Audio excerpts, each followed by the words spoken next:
मैं आपको एक कहानी सुनाता हूँ, इससे आपके कैनोनिकल टैग के सारे डाउट्स क्लियर हो जाएंगे और कैनोनिकल टैग का कंसेप्ट भी बहुत ही अच्छे से समझ में आ जाएगा।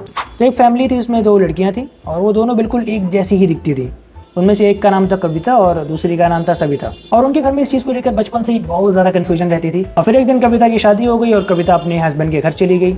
और कुछ दिनों के बाद वो अपने हस्बैंड के साथ वापस अपने घर आई और एक दिन ऐसा हुआ कि सविता को कविता समझकर जीजा जी सविता के पास चले गए। बड़ा हरामी हो बेटा।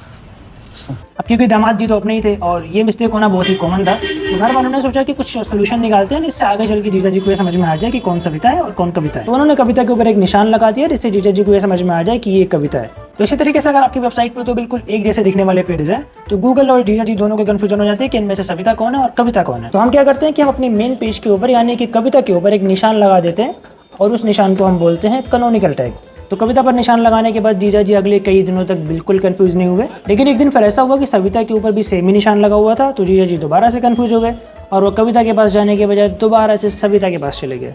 समझ रहे हो? समझ रहे हो आप? समझ रहे हो?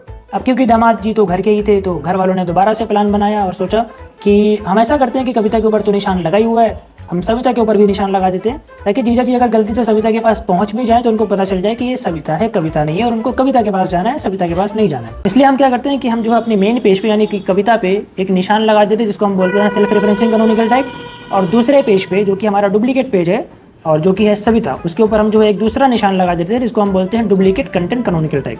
और इससे गूगल अगर गलती से सविता के पास पहुंच भी गया तो गूगल को समझ में आ जाता है कि ये सविता है एक्चुअली में, उसको जाना है कविता के पास, और वो वहां से मुड़ के कविता के पास चला जाता है। एंड आई नो कि आपके मन में क्वेश्चन आ रहा होगा कि गूगल के दूसरे वाले पेज पे जाने से क्या ही प्रॉब्लम है। तो गूगल के दूसरे वाले पेज पे जाने से बिल्कुल वही प्रॉब्लम होगी जो जीजा जी के कविता के बजाय सविता के पास जाने से होती है। और कोई फैमिली या फिर वेबसाइट ओनर बिल्कुल नहीं चाहेगा कि जो है गूगल या फिर जीजा जी एक दिन कविता के पास जाएं, फिर दूसरे दिन कविता के पास जाएं और तीसरे दिन सविता के पास चले जाएं और फिर चौथे दिन कविता के पास आ जाएं, फिर सविता के पास चले जाएं। तो अगर आपकी वेबसाइट पे दो डुप्लीकेट पेज है और आपको ये प्रॉब्लम नहीं चाहिए तो आप अपने एक पेज पे सेल्फ रेफरेंसिंग कैनोनिकल टैग लगा सकते हो और दूसरे पेज पर जाकर कैनोनिकल टैग में अपने मेन पेज के यूआरएल को पुट कर सकते हो और उससे आपके पेज पर डुप्लीकेशन का इशू नहीं आएगा और ये सविता कविता की सारी कंफ्यूजन बिल्कुल क्लियर हो जाएगी।